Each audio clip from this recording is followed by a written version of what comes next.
Hey guys, in this video I'm going to go over the 5 different types of animation and show you some cool examples of each of them. If you're interested in becoming an animator, I have a cool surprise at the end of this video, and I'll show you what you can do to pursue career in animation based on the type of animation you're interested in. But if you're just an animation fan, that's okay. This video is going to be a lot of fun for you either way, so stick around. Now let's get to it.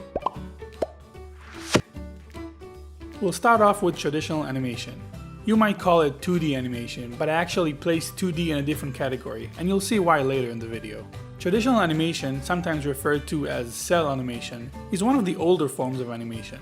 In it, the animator draws every frame to create the animation sequence, just like they used to do in the old days at Disney.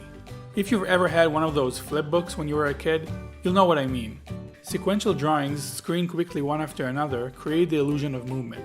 Traditional animation consists of hand drawings, called frames. In the past, the drawing occurred on a big light table, which is basically a drafting table with a big light panel in the middle of it, on which the animator drew the sequence. The light enabled the animator to see his previous drawings through the paper to get a better look of his animation. This is called onion skinning. Nowadays, even traditional animation is being done mostly on computers by using a tablet like the Wacom Cintiq. 2D or traditional animation is usually animated on 12 frames per second, with occasional faster actions animated on 24 frames per second. Japanese animation, however, is known to be animated on a lower frame rate in most cases. Next on the list is 2D animation. When I talk about 2D animation, I'm referring to vector-based animation, like the ones done in Flash. This style has become very popular in the last decade, with the increasing amount of people doing it due to the accessibility of the technology. Flash is cheap and easy to use, such are other vector-based animation programs. The reason I place 2D animation in a different category is that in addition to the option of animating frame by frame, an animator has an option of creating rigs for the characters and then moving the body parts individually instead of drawing the character over and over again. After Effects allows you to create complex rigs for animation, or use the puppet tool to drag and move body parts around. These flexibilities give beginners more option when approaching animation, especially if drawing isn't their strong suit, unlike traditional animation where drawing skills are mandatory.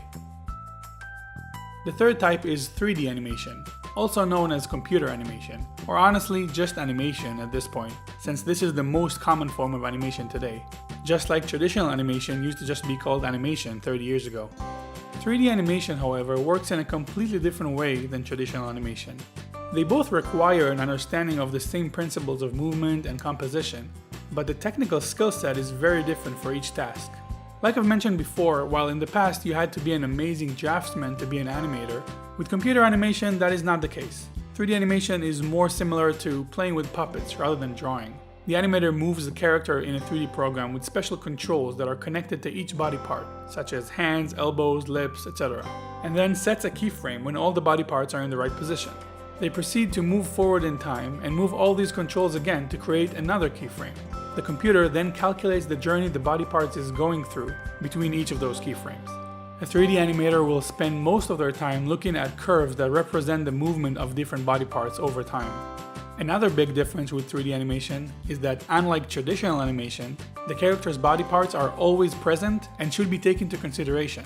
Let me explain. When animating in 2D, the character has to be drawn for every frame. When the character is viewed from the side, half of its body isn't shown and thus isn't drawn. It technically does not exist. It's drawn on a flat page, and there isn't really more to the character other than what the animator draws. With 3D though, the character's body parts always exist in the shot. Even when one hand isn't visible, it's still there. That adds some work for the animator, since we need to be aware of the entire character at all times. The last major difference with 3D animation is the frame rate. Like I said before, traditional animators usually work on 2s, which means they draw a new drawing every 2 frames, and thus having one drawing last for 2 frames. With 3D animation, however, the motion is always smooth, except for stylized pieces which intentionally try to look different. Having a character stop completely looks like a mistake in 3D. Even when the character is standing still, there should always be some sign of life. This is something 2D animation can get away with much more easily than 3D. Number 4 on our list is motion graphics. While still considered a form of animation, motion graphics is rather different than the other types of animation on the list. Mostly because unlike the other types, it is not character or story driven. It is the art of creatively moving graphic elements or text, usually for commercial or promotional purposes. Think animated logos, explainer videos, app commercial, television promos, or even film opening titles.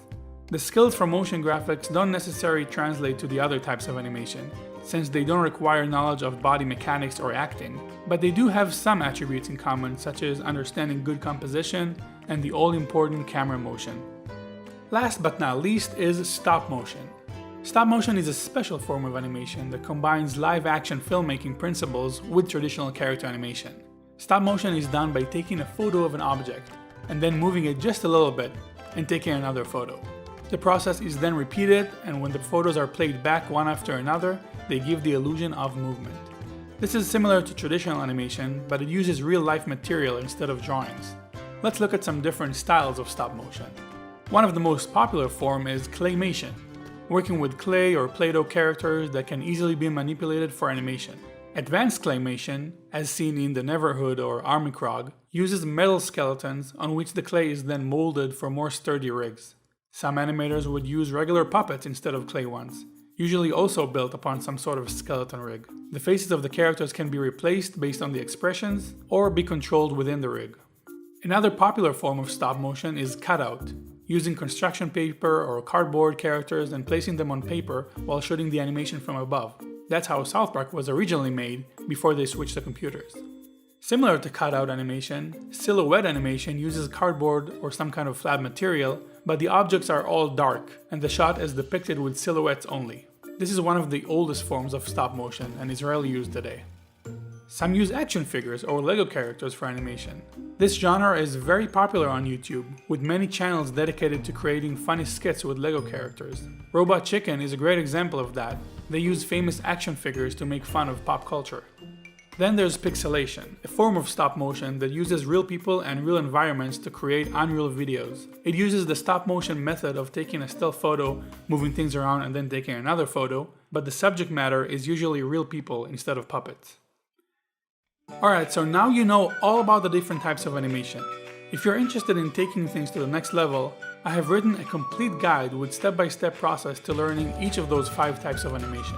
In each section of the guide, you'll have an overview of the animation style, the best schools that specialize in that style, and the dedicated software you should be using. To read the full guide, go to bloopanimation.com/5typesofanimators. Thanks for watching.